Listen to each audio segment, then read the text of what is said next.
네, 안녕하십니까. 저는 손혜원입니다. 오늘은 여러분들께 공지해드린 바와 같이 어제 세상을 떠들썩하게 우리 당의 문캠프에 영입이 된 예종석 교수님 모시고 말씀 나눠보겠습니다. 예종 교수님 안녕하세요. 네, 안녕하세요. 어제 시끄러웠죠? 뭐 좀 그랬습니다. 어땠어요? 전화 몇 통이나 많은 분들이 받으셨어요? 뭐 계속 전화가 와서 좀 정신이 없었습니다. 다 받으셨어요? 뭐 그래야죠. 받을 수 있는 아니 안 받는 이제 안 받는 방법을 제가 가르쳐드릴게요. 모르는 전화 안 받는 네, 거. 요즘 문자도 워낙 많이 오고 하니까요. 그렇죠. 반응은 어땠나요? 잘했다 잘못했다. 뭐 아무래도 잘했다는 분들이 압도적이고요. 이게 세상의 그 민심을 대변하는 그런 결과겠네요. 네, 뭐 정권 교체 열망이 그렇게 뜨거운 걸 뭐 피부로 느꼈습니다. 그래서 저는 어제 아무도 전화 저한테 안 했어요. 기자들만 몇 명 하는데 왜냐하면 어저께 그 보도 자료를 낼 때부터 그 이제 제가 왜 홍보단장 안 하고 본부장 안 하고 그 다른 분을 오느냐라는 데 대해서 이제 문의가 많을 것 같아서 처음부터 그 이제 얘기를 넣었죠. 그래서 저한테는 큰 질문이 없었어요. 제가 이거 악역으로 비춰지는 건 아닌지 모르겠습니다. 우리 의원님 자리를 뺏어서. 제가 자진해서 내려놨다는 것도 다 말씀드렸고요. 그래서 저는 사실 예 교수님을 만나 뵌 지는 거의 한 15년? 20년도 되는 것 같아요. 20년도 더 됐죠. 그렇죠. 네, 그렇게 옛날 일할 됐고 때부터.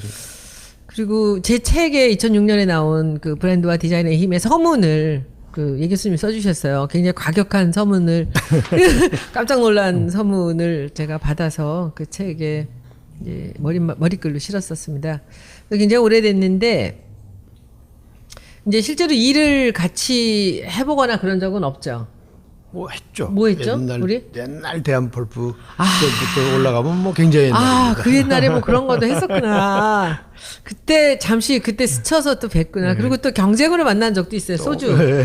소주는 이제 경쟁으로 만났었고. 할명수도 뭐 어떻게 보면 같이 한 셈이죠. 예. 그 할명수 이제 110년 넘은 건 이제 할 때도 그랬고. 그래서 그렇게 이제 일을 해왔었는데 사실은 참 오래전부터 제가 재작년에 당에 들어오면서부터 예 교수님을 우리 마음에 두고 저분이 오셨으면 좋겠다는 생각을 늘 했었습니다. 그러다가 이제 본인은 모르게 이제 우리 더불어민주당 이름을 정할 때 심사위원장으로 참여를 해주셨어요. 그때 한 말씀만 해주세요. 그때 졸지에 오셔가지고.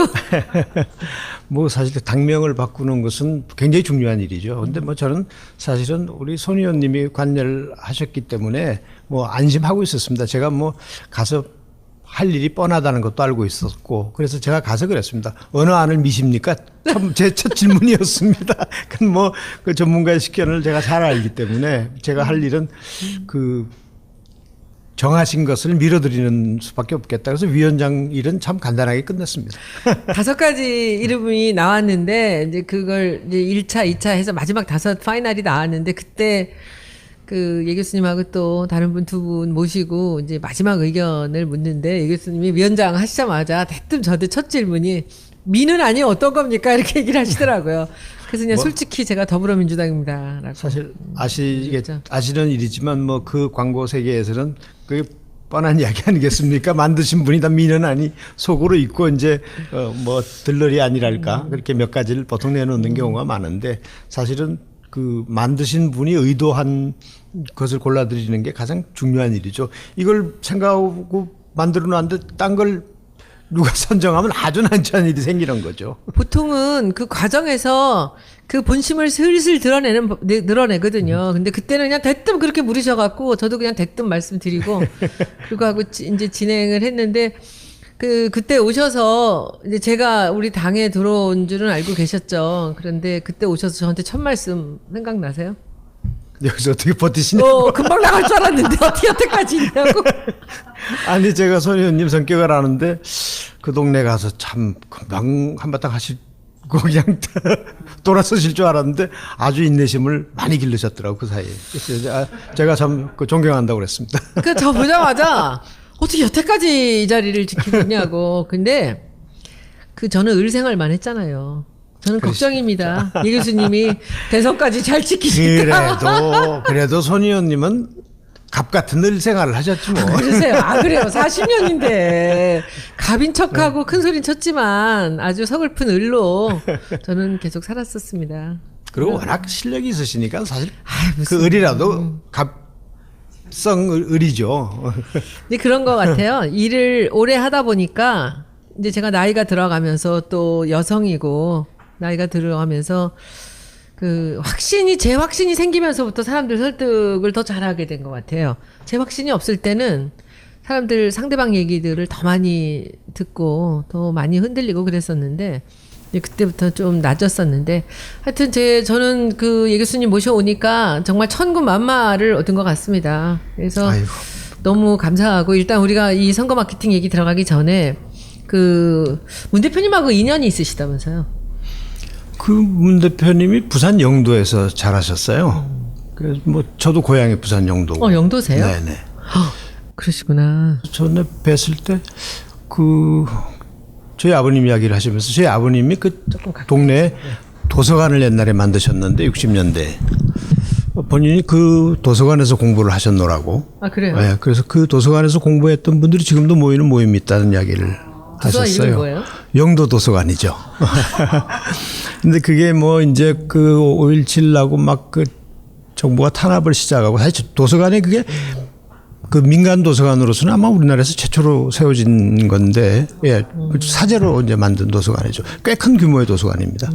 그 부산의 영도의 그 복례동 시장 안에 있어서 위치도 참 좋은 위치였는데, 그걸 5.17 나고 나서 이제 뭐 이게 그걸 삼키려는 세력들도 좀 있고 뭐 이래가지고 사실 도서관 사업은 정부가 지원을 해야 되는데 오히려 뭐 그 반대 현상이 일어나고 해서 그걸 그때 그 시절에 그걸 다 팔아서 그게 이제 저희 아버지께서 도서관도 짓고 사회관이라고 해서 이제 고등국민학교 그 어려운 사람들 그 야간에 공부하는 시설도 만들고 무료 예식장도 만드시고 또 뭐 정치 그만두신 다음에요? 아니요.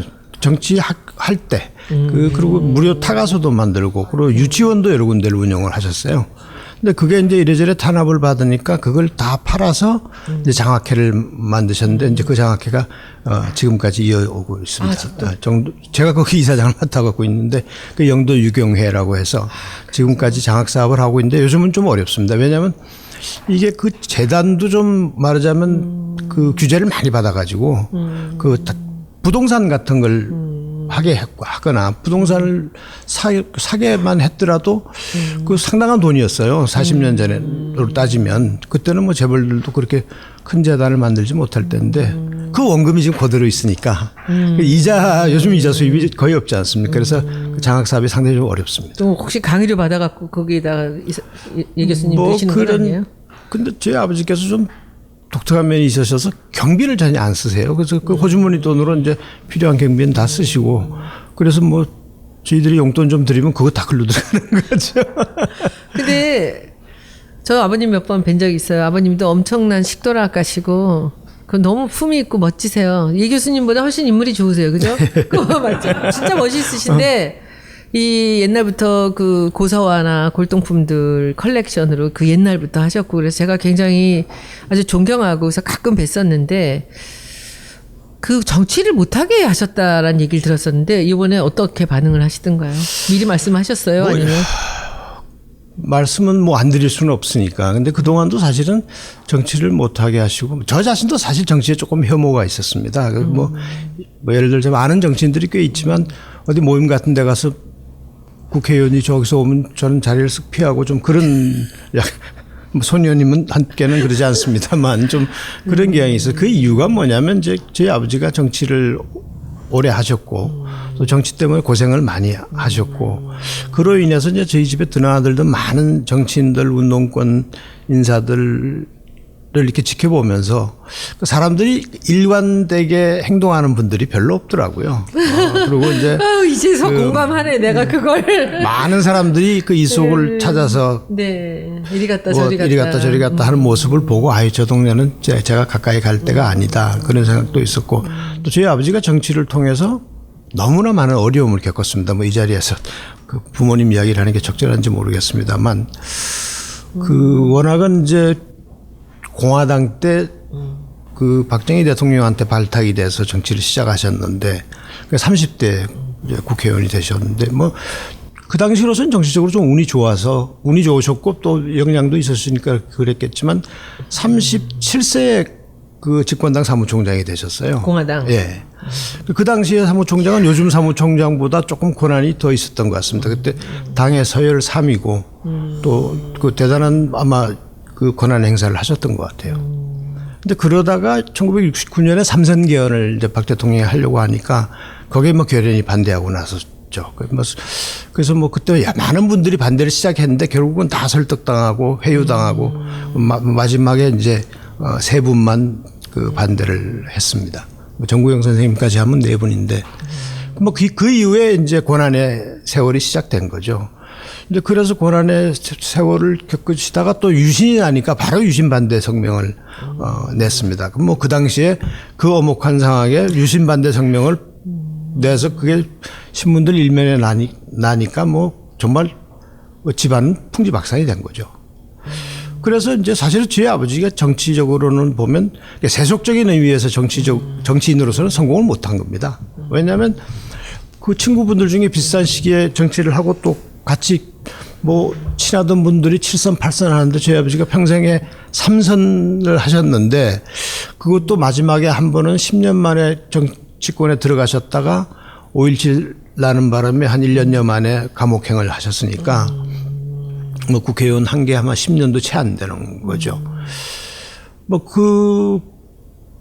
그러니까 그런 생활들 속에서 굉장히 그 어려웠고 또 이제 저희 아버지께서 정치정합법에 묵혀 있을 때 이제 출마를 못 하시니까 이제 제가 출마를 해도 되는 그런 여건이 돼 있었습니다. 그게 제가 20대 말이고 그때가 이제 저희 아버님이 민주화 추진 협의회라는 걸 만들어서 민주협. 예. 김대중 선생은 미국에 계실 때고 저도 미국에서 이제 공부를 하고 있을 때입니다만 잠깐 들어와서 이제 출마를 그때는 저도 조금 생각을 했었습니다. 이 상황에는 정치를 해야 되는 것 아닌가. 그래서 아버지께 말씀을 드렸더니 뭐 단칼에 가서 공부를 하라고 무슨 정치냐고. 그리고 이제 제가 그 미국에 있을 때 김대중 선생께서 이제 말하자면 망명을 오셨는데 그래서 제가 미국 계실 때 네, 제가 제일 처음 가서 만났죠. 그 만났더니 이제 그러고 뭐 그분이 그때 처음 오셔서는 그 수도원 같은 데 잠깐 계셨어요. 가족이 다 같이 가셨나요? 그랬죠.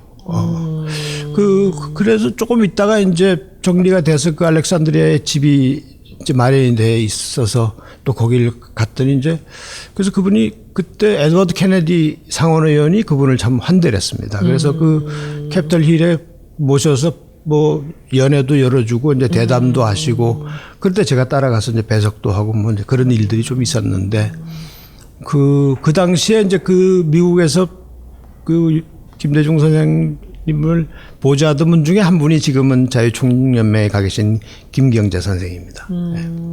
그때 박지원 의원님은 어디 계셨어요? 그분은 그때는 아직 그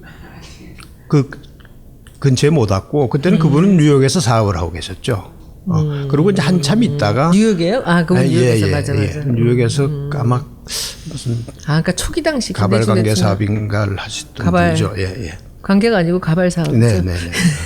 근데 그때는 이제 참 뒤구나. 한참 뒤죠. 그래서 뭐 그 제가 기억나는 게 그때 갔더니 그 댁에서 갔더니 그 김홍걸 지금 씨가 수두가 걸려가지고 그 DJ께서 저보고 이제 개방에서 자고 가라고 뭐 그러던 일화도 생각이 나고 뭐 그랬었습니다. 하여튼 그랬는데 그래서 김대중 대통령께서 뭐 그 당시엔 대통령이 아니십니다만 자네 나하고 정치 같이 하지 이제 그렇게 제안을 해오셨는데 제가 선뜻 답을 못 드리고 제가 나중에 답을 드리겠습니다. 그리고 이제 아버지께 전화를 드렸습니다. 이 정치 하러 오라는데 어떡할까요?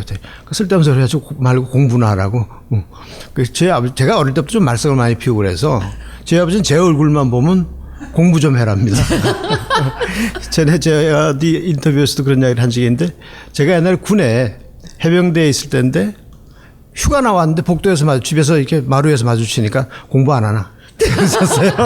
군인인데 군대에서 휴가 나온 애 보고도 공부 안 하나 그럴 정도로 좀 제 아버지가 독특하신 분이세요. 그래서 뭐 공부는 하라고 그래서 그런데 그 이후에도 뭐 이런저런 좀 그 정치권에서의 접촉이 있었는데 나중에 이제 제가 싫어서 안 하게 되고 저희 아버지가 그 6대 7대 의원을 하시고 삼선 개헌 반대 유신 반대 하시고 이제 그때부터 제야 인사로 돌아서서 이제 그 말하자면 민주화 운동을 하셨습니다. 그게 한 10년 민주화 운동을 하시다가 그러니까 8대 9대는 아예 출마를 안 하셨고 8대 때는 출마하셨다 실패를 하셨고요.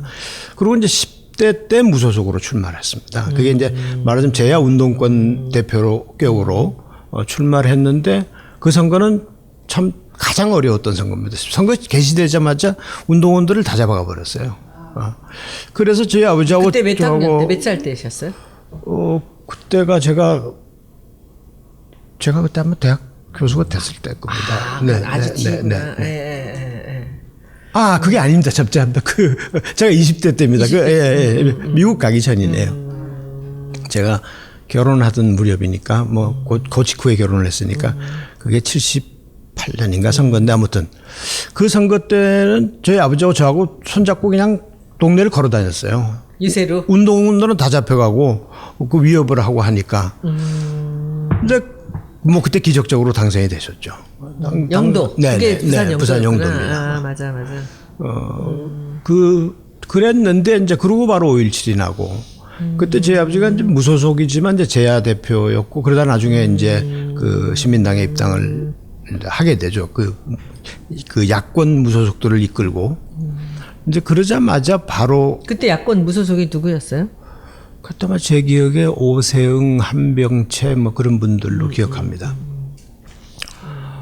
그래서 이제 그때 여권 무소속이 있고 야권 무소속이 여권 무소속은 이우락 뭐 박종규 이런 분들이고 그래서 이제 그때부터도 탄압이 대단하죠. 왜냐하면 여당 출신인데 야당에 간다는 건 그 박정희 대통령이 살아있을 때는 그건 뭐 말이 안 되는 거죠. 그래서 뭐 엄청난 위협도 많이 당하고 그쪽에서 밀사들이 와서 뭐 협박도 하고 제가 기억이 나는데 그때 뭐 누구라고 말씀드리겠지만 그 당시에 아주 실세 중에 한 사람이 저희 집에를 와서 그 대통령이 뭐 아무 자리라도 지명만 하면 바로 임명을 하겠다고 누군데요? 그러니까 돌아가신 분입니다. 뭐 서울시장도 지내고 그런 분인데 그러니까 그 자리에서 저희 아버지가 그냥 밥상을 엎어버리시더라고요.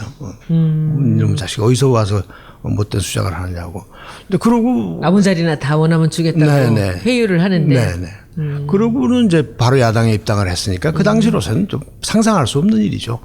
그래서 야당에 입당하자마자 그 YH 사건이 나서 그 여공들 어려울 때 또 그때 김영삼 그 총재 그 의원직을 뺏는 사건이 있었습니다.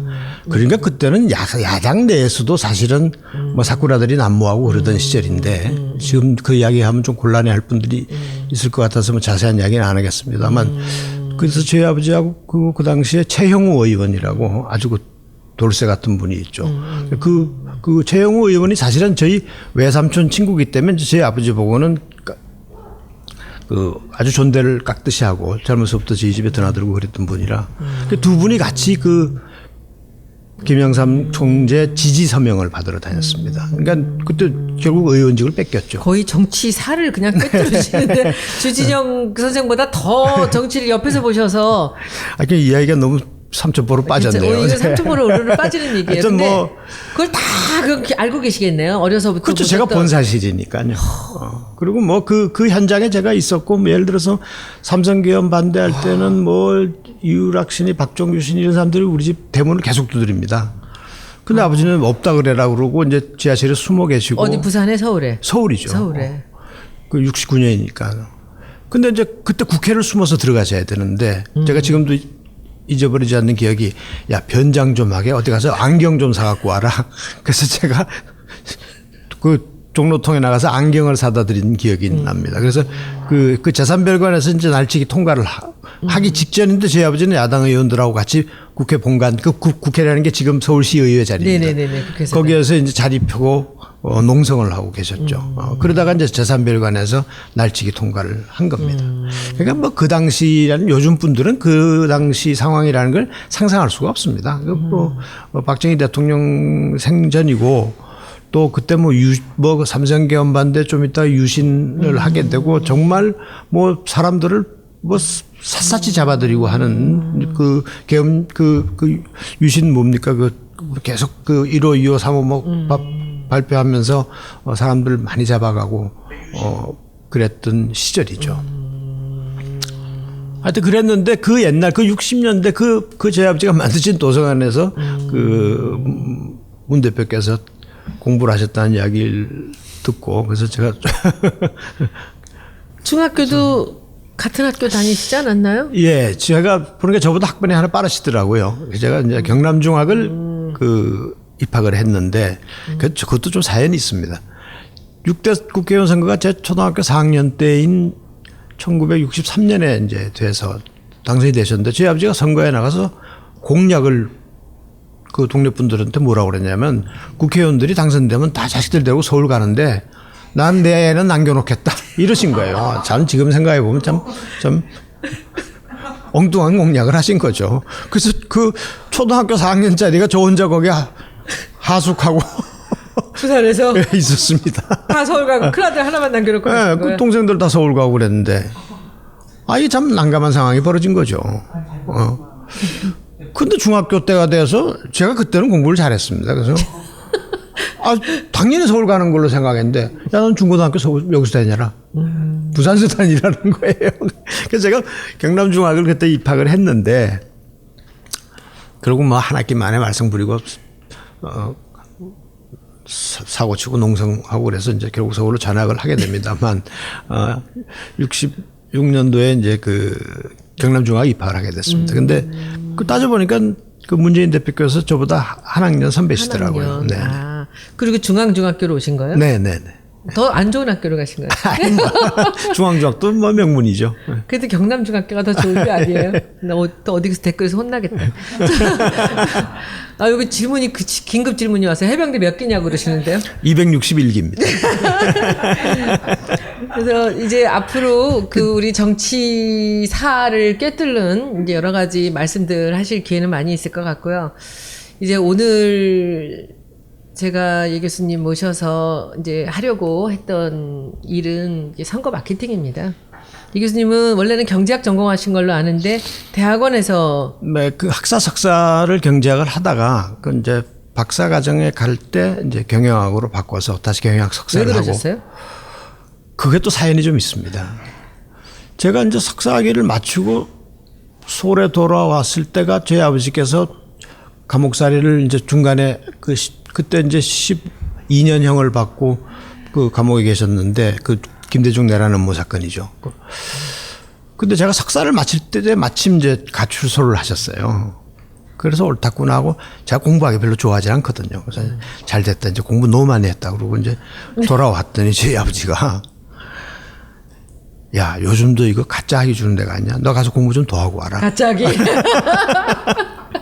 근데 그래서 미국 가서 다시 공부를 해야 되겠는데. 오셨다가 다시 가신 거예요? 돈은 쫓겨갔죠. 그래서 공부하실 분이 아닌데 전공을 2번을 하셨더라고요. 근데 제 아버지도 경제학을 전공하고 뭐 제 아우도 경제학 교수입니다만 저도 이제 당연히 경제학을 했는데 방학 때 이제 그 장학금 나오는 게 방학 때 되면 2과목을 들을 수 있어요. 미국은 이제 그 서머스쿨이라는 게 우리는 이제 학점 못한 사람들이 다니는 게 서머스쿨인 줄 알았는데 정규로 그 학기가 열립니다. 그러니까 공부를 더 할 수 있죠. 그러니까 빨리 끝내고 싶은 사람은 방학 때도 이제 학점을 들으면 되는데 근데 경제학 이론을 배우면서 조금 회의가 들기 시작하더라고요. 그 오늘 이야기할 그 선택 이론 같은 것도 선거도 바로 선택인데 경제학에서는 굉장히 그걸 수리적으로 설명을 합니다. 근데 그게 사실은 현실과는 안 맞죠. 경제학을 흔히 가정의 학문이라고 그러는데 모든 경제학 이론에는 보면 만약에 뭐 이자율이 고정돼 있다면 근데 고정돼 있는 이자율은 없거든요. 그러니까 노벨상 논문들도 보면 다 그런 가정에서 출발을 합니다. 그래서 세상에 저건 실상하고 좀 다른데 그러다가 제 학점이 이제 방학에 들을 수 있는 학점이 남길래 제가 소비자 행동이라는 경영학과 과목을 들었게 됐어요. 그게 오늘 이야기할 선거하고도 굉장히 밀접한 관계가 있습니다. 과목을 택하셨네. 네, 근데 소비자 이론이라는 게 경제학에도 있습니다. 소위 하우테카라는 사람의 리빌드 프레퍼런스라는 게 무슨 그 선택에 관련된 이론인데 굉장히 수학이에요. 그냥 수식만 늘어놓는 건데 그런 걸 배우다가 경영학과에 딱 가서 소비자 행동을 배우니까 뒤로 가서 반대편으로 가는 거지. 거기서 이제 그 제가 그 리차드 올샵스키라고 허버트 사이먼 노벨상 수상자인 허버트 사이먼의 제자한테 배웠어요. 근데 이분이 대단한 천재입니다. 근데 배워보니까 이거는 실생활에 있는 걸 그대로 적용이 되는 거예요. 그래서 야 이거 재밌네 라는 생각이 들어서 한 과목을 더 들었어요. 그건 뭐냐면 마케팅 리서치라고 지금 여론조사하는 거죠. 그게 존 삼머스라고 그분도 아주 유명한 분인데 근데 어쩌다 보니까 제가 재밌어서 그랬는지 그 클래스에서 제가 1등을 한 겁니다. 근데 그 선생님이 저를 불러요. 저는 그때 그분이 그렇게 거물인지도 몰랐는데 불러더니 야 너 무슨 과에서 왔냐? 저 경제학과입니다. 너 일로 옮겨라. 그러는 거예요. 그래서 근데 그때는 우리 생각은 뭐냐면 경제학은 경제재민하는 나라 구하는 학문이고 경영학은 좀 무슨 장사꾼들하고 관계되어 있는 그런 건데 그래서 좀 콧방귀를 끼는데 야 그 선생님이 특이한 분이에요. 너 지금 장학금 얼마 받니? 아 돈으로 했구나. 그래서 등록금하고 한 달에 생활비 쪽으로 한 350불 받는다대. 내 600불 줄게. 야 경영학과 교수답네. 2배 줄게. 네. 그런데 이분이 또 거기 그 자리에서 무슨 말씀을 하냐면 너 그 박사 그거 해봐야 경제학 박사 너 졸업하면 얼마 받을 거 아니? 딱 그러는 거예요. 지금을 그 위한 양반이 너 그 취직도 잘 안 되지만 너 많이 받아봐야 3만 불. 너 내 밑에서 이거 하면 바로 너 6만 불 받아. 그렇게 사람을 홀려야 되는데. 그리고 직장이 줄 서. 야, 실제로 멋있다. 그랬습니다. 그때 경영학과는 특히 제가 전공한 마케팅은 뭐 학교가 줄을 서는 그런 상황이에요. 새로운 학문이었죠. 예, 그래서 저는 사실 한국어 공부 이제 좀 그만하고 공부 그만큼 했으면 많이 했지 무슨 내가 무슨 팔자로 박사까지 하느냐 그러는데 저희 아버지는 계속 공부를 하는 거 여기 올 필요 없고 너 거기 공부나 해라. 한국도 올 상황이 못 됐어요 사실은. 그때 뭐 다 탈압받고 집안에 기관원들이 거의 같이 살다시피 할 때니까 어머니가 시장 가면 기관원 이렇게 따라가고 그러는 상황이에요. 그러니 그런 상황에 너 오면 뭐 하겠냐. 너 거기서 공부해라. 그게 걱정돼서 그러셨고요. 예. 그랬는데 이제 그 선생님도 또 그러고 그래서 이제 경영학으로 옮기게 된 거죠. 그래서 사실은 경영학과로 옮겨가지고 유학생 치고는 좀 풍족하게. 그렇지. 장학금. 네, 장학금도 많이 주고. 근데 가더니 금방 가르치라고 그러더라고요. 뭐 박사과정 가자마자 이제 강의를 시작하니까 그러면 강사료를 또 주고 하니까. 그러니까 상당히 뭐 그 유복하게 지냈죠. 그때 막 학교 아파트라는 게 그 한 110불인가 내면 투베드룸 아파트에 전기까지 공짜니까 학교 발전소에서 전기 대고 하니까 그 미국은 그런 면에서는 천국입니다. 근데 경제학을 하고 나서 경영학으로 바꾸시니까 좀 도움되는 것도 있던가요? 경제학은 수학을 많이 하는데 결국은 그 바탕에 경제학이 있어야 됩니다. 그리고 이제 제가 전공한 마케팅은 사실은 그 굉장히 복합적인 학문이에요. 그러니까 또 개방적인 학문이라서 예를 들자면 사회학, 심리학, 통계학, 경제학 이런 것들을 다 받아들입니다. 그래서 저는 사실은 뭐 그 여론조사 그 리서치는 사회학과에 가서도 배우고 실험은 심리학과에 가서도 배우고 또 경제학은 제가 워낙에 학사 석사를 했고 또 제가 이제 부전공이 통계학 쪽이었는데 그래서 뭐 통계학도 많이 듣고 그게 이제 나중에 이제 좀 높은 데 가서 내려다 보면 올라오는 길이 빤합니다. 근데 위에서는 다 만나게 돼 있거든요. 그래서 뭐 그런 게 다 도움이 됐죠. 사실은 경제학을 위가 어디예요? 한 게. 사람이죠. 아니 그러니까 박사학위를 하게 되고 그 사회학이라는 게 그 위에 가서 보면 이 동네는 이렇게 올라오고 이 동네는 저렇게 올라오는구나. 그러니까 위에 가면 다 만나는 거죠. 그래서 지금 생각해 보면 마케팅은 바로 오늘날 제가 이런 일을 하려고 그 공부를 했나 싶은 정도로 선거와 밀접한 학문입니다. 근데 참 희한한 게 저는 이제 남편이 경영학을 했기 때문에 그 경영학 하는 사람들을 주변에서 이제 많이 봤죠. 근데 우리 당에 들어보니까 아주 압도적으로 경제학이 많아요. 글쎄 옛날에는 분위기가 그랬습니다. 그 미국의 경제재민이었구나. 제가 경제학 전공할 때 미국의 한국 사람 경제학 유학생이 1,000명이 넘는다고 그랬으니까요. 근데 지금 생각하면 제 선생님한테 지금도 고마워해야 하는 게 한국에 돌아와서도 보니까 경제학 교수는 저와 같이 경제학 공부한 사람들은 취직이 잘 안 되더라고요. 그래서 뭐 연구소로 가고 뭐 그 학교 안 간 사람들이 오히려 더 잘 되긴 합디다만 뭐 기업에 가서 출세도 하고 그랬는데 경영학은 그때 미국서도 학교가 줄을 서고 한국서도 여기저기서 오라고 그러다 사실 저는 그때 좀 곤란한 저를 학교에서 데리고 가기가 좀 곤란한 입장이었거든요. 저희 아버지 때문에 이제 눈치들을 보니까. 그래서 사실 제가 지금 몸담고 있는 학교에서도 오라고 그래놓고 가서 강의를 시작했는데 발령을 안 내더라고요. 그래서 제가 지금도 보면 10월 1일자 발령입니다. 3월이 아니고. 이제 9월에 왔는데, 그러니까 9월부터 강의는 시작했는데 계속 발령을 안 내는 거예요. 뭐 그게 나중에 이제 후일담으로 들어보니까 뭐 기관에서 자꾸 압력을 가하고 그랬어요. 제가 아버님 지난번에 뵀을 때는 그 장남 큰아드님에 대해서 조금 부담을 갖고 빚이 좀 있는 것 같이 굉장히 좀 그래 하시던더라고요. 아니, 이제 바로 이제 그런 문제죠.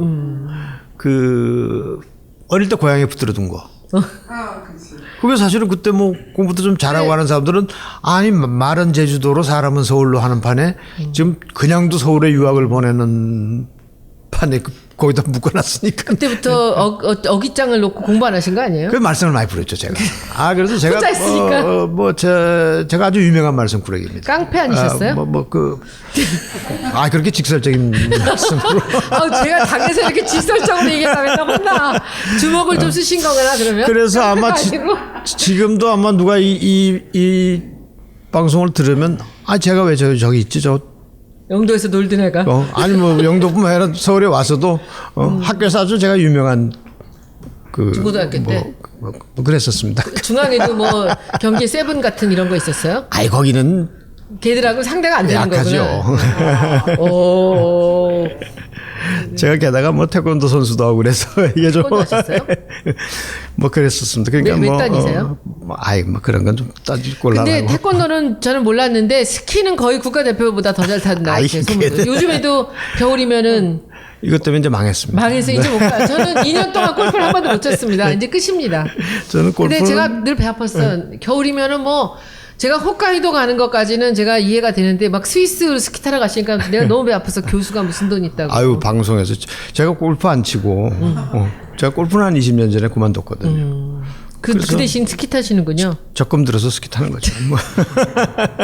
그리고 제가 대한 스키 지도자 연맹의 부회장입니다. 그래서 지금도 공적으로도 관계할 뭐 이렇게 하면 끝장을 보시고 그렇게 하는 분이세요. 그리고 제가 듣기로도 뭐 굉장히 유명했던 이 주먹으로 이렇게 거의 이제 우리 당에 들어오시면 그런 결기가 필요해요. 제가 이 교수님을 모셔온 이유가 첫째가 저는 싸움꾼으로서 우리 같이 이번 선거에 싸움을 해야 되기 때문에 그게 자신이 있었고요. 두 번째는 이제 이 정치 감각이죠. 그리고 세 번째가 마케팅입니다. 저는 이 세 가지예요. 근데 첫째도 물론 마케팅 전공자로서 이 선거를 이제 완전히 마케팅 선거를 한번 해보고 싶어서 그 생각을 했지만은 저는 제가 지난번에 했던 우리 주진영 선생님 마찬가지로 싸울 줄 알거든요. 그리고 싸울 줄 안다는 거는 자기 속에 뭔가 꽉 차야지만 정의로울 수가 있어요, 사람이. 저는 깡패는 아니고 저 자꾸 깡패로 몰지 마시고. 제가 교육계에 기여한 바가 많습니다. 왜냐하면 저 때문에 박사가 된 사람이 상당히 많이 있습니다. 때려가지고? 제가 박사 된 걸 보고. 그걸 보고? 죄도 하는데 그 열받아갖고 공부하러 간 사람 많습니다. 그거 싫어합니다, 이게. 진짜요? 저 때문에 밤새 울고 쟤도 박사가 됐는데 어떻게 내가 이러고 있어야 되나 그러고 공부 시작해서 지금 교수 된 사람 꽤 있습니다. 그러니까 이게 마케팅을 하셔서 끝장을 보셨군요. 근데 저는 그 때문에 최근에 제 아버지한테 뭐 약간 원망조의 말씀도 드렸는데 집안 형편이 그렇다 보니까 저희 이제 남자 형제는 셋인데 셋이 다 교수가 됐어요. 그렇게 이야기하면 누가 뭐 집 잘 된 거 자랑하냐 뭐 그러실지 모르겠는데 딴 게 할 게 없었습니다. 취직도 할 수가 없고 뭐 사업도 할 수가 없고 그러니까 결국 공부할 수밖에 없었고 그리고 그 당시 이제 미국이라는 데가 전 미국이 참 고맙게 생각되는데 공부를 공짜로 시켜준 거거든요. 기회의 땅이었죠. 네, 미국 대학원에 가면 뭐 생활비 주고 장학금 주고 뭐 그랬으니까 정말 그 덕분에 공부를 한 거죠. 네. 거기선 공부를 잘하셨다는 얘기를 지금. 그 이제 늦바람이 나면 그게 이제 그건 이제 살아야 되는 입장이니까 뭐 거기서 살아남으려면 뭐 열심히 할 수밖에 없죠. 궁금한 게 하나 있는데 그러면 이제 공화당에서 사무총장까지 하셨으면 박정희 대통령하고는 굉장히 가까웠을 거 아니에요? 가까우셨죠. 그때만 하더라도 이제 정부 규모가 작고 그래서 그랬겠지만 저희 아버지는 거의 매일 청와대로 가셔서 식사를 아침 식사를 같이 할 정도로 굉장히 밀접한 관계. 가족들하고도 친하셨다는 소문을 제가 들었는데. 그러니까 저희 어머니도 유괴사께서 또 좋아하셔가지고 매일 뭐 차를 보내오고 그런데 저희 아버지 경상도 남자거든요. 전형적인 경상. 여자가 어딜 바깥에 출입을 하냐고 그래서 거기도 복하게 하신 일이고 유명한 일화가 있습니다. 그리고 뭐 또 지금 요즘 그 박지만 회장이 이제 제 동생하고 초등학교 동창이고 저한테 중학교 후배가 됩니다만 그래서 그 둘이는 또 친구고 또 그래서 박근혜 대통령하고 친구 아니세요? 저보단 나이가 위죠. 하남인가? 예, 아마 거의 52년생이니까 실제로 학교로는 둘 위입니다. 근데 뭐 그때는 아마 여름 휴가도 같이 가신 적도 있고 저는 그때 뭐 말썽부디느라고 안 갔습니다만 안 가셨어요? 같이 가셨다고 진해 같이 아마 휴가들도 가신 적도 있는 진해예요? 걸로 알고 저도예요? 있습니다. 거기가? 저는 진해 어디 그때 뭐 별장이 있었던 걸로 압니다. 그게 저도 아니에요? 예. 저도는 전남 쪽에 있어요. 아 전남 쪽에 있고. 아마 그게 나중에 아마 만들었을 겁니다. 아주 그렇게 인간적으로 가까우시고 그래서 제 아버지가 그 제야도 민주화 운동하고 감옥살이 하시고 그러셔도 그래서 박정희 대통령에 대한 욕은 공사석에서 안 하세요. 왜냐면 지금도? 네네. 그래서 좀 엉뚱한 분위기가 연출되죠. 그 민주화 운동할 때는 그 당시에 민주화 운동하던 분들은 박정희라면 입에 다 거품 뿜는 그렇게 당하시기도 왜? 당하셔도 제 아버지가 좀 그런 데가 있으세요. 지난번에 저 뵀을 때 저 야단치셨잖아요. 너무 독한 말 하지 말라고 저한테 그러셨어요. 근데 그 인간적인 연민 같은 게 있고 또 제 아버지 말씀은 그래요. 맨날 뭐 청와대 불려가면 그 양반은 막걸리나 소주 하고 족발 서민적이다. 먹으면서 이렇게 이야기를 하면서 그때 뭐 빼치카 같은 게 있는데 이거 어떤 놈이 갖고 온 뇌물이야 그러고 그 불 속에 던지고 뭐 그러시던 일화를 이야기하면서 그 사람 자체는 사실은 나중에 뭐 삼성 개헌을 하고 유신을 하고 해서 뭐 정치적으로 참 막다른 길로 들어섰지만 그 당시에는 상당히 애국심이 있고 그랬다는 말씀을 지금도 하세요. 근데 나중에 그 옆에 사람들이 잘 못 모셔서 그런 길로 갔다. 그렇죠. 정권이 연장되면 그렇게 되는 거지 뭐. 그러니까 삼성개헌 이후가 이제 문제였고 사실 이제 그걸 예견하셨기 때문에 삼성개헌에 뭐 사실 격렬하게 반대를 한 거죠. 그때 모든 걸 잃었으니까요.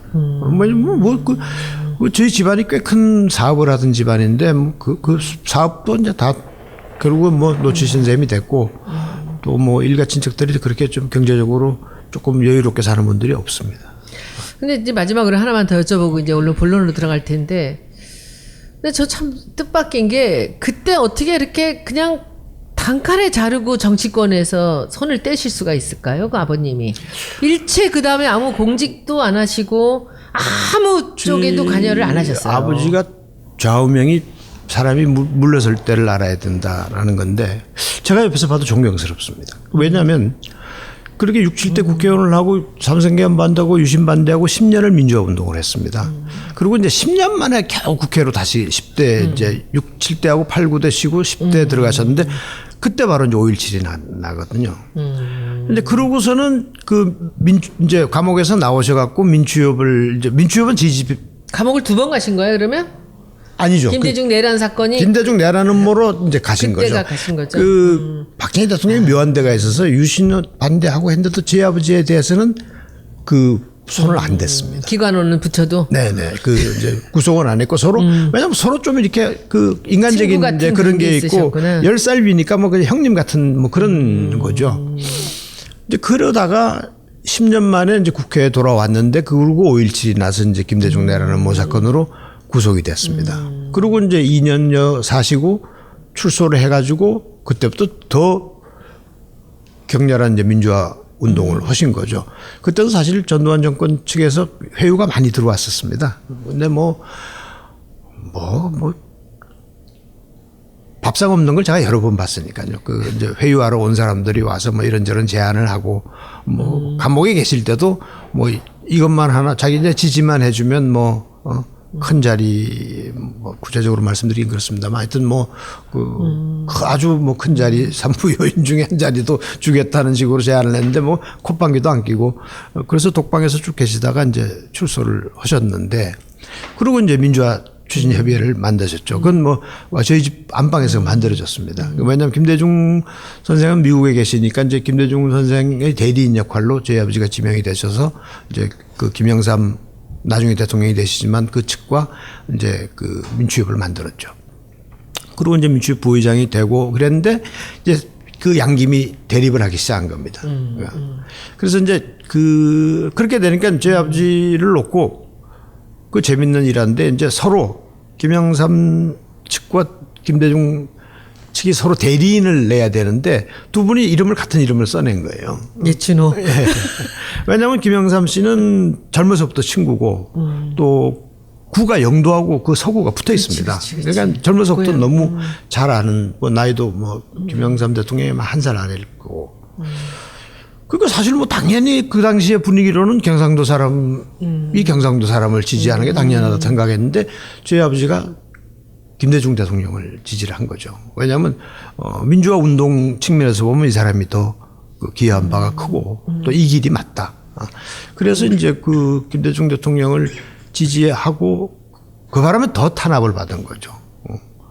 그 호남 사람을 지지한다, 영남 사람이. 그래서 굉장히 어려움이 많았습니다. 심지어는 그 10대 선거 때는 지 집사람 보고 DJ 딸이라고 루머를 퍼뜨려 가지고 그런 일도 있었고 네. 근데 그러고 이 양김이 대립을 하니까 저희 아버지가 이제 단일화 운동을 시작했습니다. 둘이서 합해가지고 후보를 한 명을 내야지. 여기 지금 갈라지면 결국 저쪽에다 어부지리를 주는데 그 단일화 운동을 하시고 그때 그때문에 단식도 하시고 굉장히 노력을 했는데 결국 양자가 각자의 길을 간 거죠. 다 창당을 하고. 근데 그때도 그래서 저희 아버지가 이제 도저히 안 되겠구나 이게. 그러니까 그때 젊은 분들이 와서 저 사람들은 안 되니까 우리들이 좀 뭘 해볼 테니까 좀 도와달라고 그래서 그 이제 말하자면 그 신당 창당을 하게 됩니다. 그게 이제 누구냐면 돌아가신 재정구 의원, 그 유인태 의원, 원혜영 의원 이런 분들이 그때 이제 그 말하자면 운동권의 핵심 세력들이죠. 그때 김부겸 의원도 같이 했던 것 같고. 하여튼 그래서 그분들을 위주로 해서 결국 그 단일화 운동을 하다 안 되니까 이제 한겨레 민주당이라는 걸 창당해서 한겨레가 그때부터 나왔던 거예요? 이제 그 대표가 되셨는데 그때도 이제 그 예를 들어서 양측에서 굉장히 제의가 많았던 거죠. 공천권의 일부를 보장할 테니까 우리 측으로 와라. YS 측에서도 그랬고 DJ 측에서도 그랬고. 근데 결국은 안 가세요. 그것도. 그러고는 한겨레 민주당으로 고향에서 출마해서 참패를 하죠. 그때는 양김이 아니면 안 될 테니까. 그러니까 저희 아버지가 보면 뻔한 길, 좀 승부가 뻔하고 가봐야 그 손해보는 길이 뻔함에도 가시는 좀 그런 우직함이 있었어요. 우공이산이죠. 네, 그러니까 이게 지금 생각해보면 왜 그러셨나. 오라는 데도 많고 준다는 자리도 많은데 왜 그렇게 가시밭길을 걸으셨나. 그런 생각이 듭니다만 아무튼 그 선거를 끝내고 제가 그때는 이제 대학 교수를 하고 있을 때인데 제가 부산에 가서 자동차를 몰아서 부모님을 모시고 이제 서울로 오는데 그 서울 부산을 오는 동안에 단 한마디가 서로 없었어요. 왜냐하면 그 선거에서 비참하게 졌고. 그들이 딱 서울에 오시더니 은퇴 성명을 딱 내시더라고요. 이제는 두 분 다시 안 간다. 그게 이제 60대 이쪽 지금 제 나이보다도 젊으실 때인데 그 이후에 한 번도 정치권에 안 가셨습니다. 아니 DJ가 대통령이 되고 나서는 좀 뭔가 요청을 하셨을 수도 있는데. 그때 청와대 한 번 다녀오시더니 두 분 다시 청와대도 안 가시고. 왜냐하면 그 가족 모임, 유가족 모임들이 있거든요. 그때 그 메라노모 사건에 그 피해본 분들이 많으세요. 근데 그분들 그 모임이 있어서 가끔 청와대에서 그 이제 저녁 모임들도 하고 그러시는데 한 번인가 다녀오시더니 두 분 다시 안 가시더라고요. 절대 안 간다고. 그래서 그로부터는 정치하고 난 지 발을 끊으셨습니다. 그때 딱 끊으시고 한 번도 기웃거리질 않으셨어요. 예, 두 분 다 지금 그동안 제의가 여러 번 왔었는데 아주 그냥 야멸차게 거절을 하시고 그러시면서 이제 낚시하고 붓글씨 쓰고 그런. 붓글씨는 거의 선수 중에 선수. 너무 기가 막히세요. 저도 글씨 하나 그래서 받았는데. 자꾸는 제 가정사 이야기를 자꾸 일단 해야 돼. 알고 그러니까 시작해야 돼. 저는 사실 제 아버지를 존경합니다. 자기 아버지를 존경하지 않는 사람이 누가 있겠습니까만은 제 아버지가 존경할 분인 게 우선 그 몸가짐이 그렇고 또 여러 가지 재밌는 그 재주가 많으신 분이세요. 그 사람들은 대체로 이제 뭐 정치인으로 또그 원칙을 중시하는 정치인으로 알아주는 분도 있습니다만은 사실은 저희 아버지가 대단한 장서가이고 독서가이고 또 학자이고 또 뭐 아까 손님님 말씀하셨지만 미술품 그 아주 감시관이 대단하시고 또 뭐 붓글씨로도 일가를 뭐 이루신 셈이고 낚시는 책도 쓰셨어요, 낚시. 다큐멘터리가 나올 정도고 NHK가 다큐멘터리를 찍어갈 정도의 그 대단한 낚시꾼입니다. 그 낚시에 관한 책도 많이 쓰셨고. 요즘으로 말하면은 덕후야.